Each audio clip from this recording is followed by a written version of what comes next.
সাইদ মুগ্ধ যুদ্ধ আমার সোনার বাংলায় বৈষম্যের ঠাঁই নাই দিয়েছি তো রক্ত সিন্ডিকেটের কালো হাত ভেঙে দাও ঘুরিয়ে দাও দালালি না রাজপথ দালালি না রাজপথ আপোষ না সংগ্রাম দিয়েছি তো রক্ত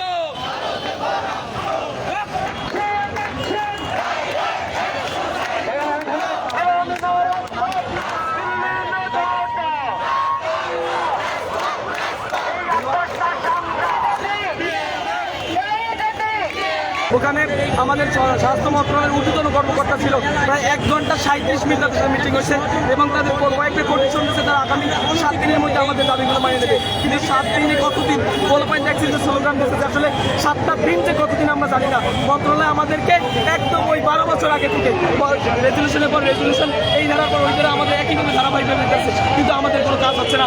আজকে আপনারা জানবেন যে এই বিষয়ে যারা আসে তারা সবাই মধ্যবিত্ত নিম্ন মধ্যবিত্ত সন্তান। আমার বাবা কৃষক, আমার বাবা যদি এক মন ধান বিক্রি করে করতে যায় 200 টাকা 20 টাকা সরকারের বলছে, সরকারের কর দেয়, সরকারের খাজনা দেয়, কিন্তু আমার বাবার ওই 1 মন ধানের টাকা দিয়ে তারা বড় বড় চেয়ারে বসে থাকে, কিন্তু তাদের সন্তানের বিরুদ্ধে তারা কলম দেখে। আমরা বলতে চাচ্ছি, আমরা ম্যাথ শিক্ষার্থীরা সারা বাংলাদেশ থেকে জড়ো হয়েছে।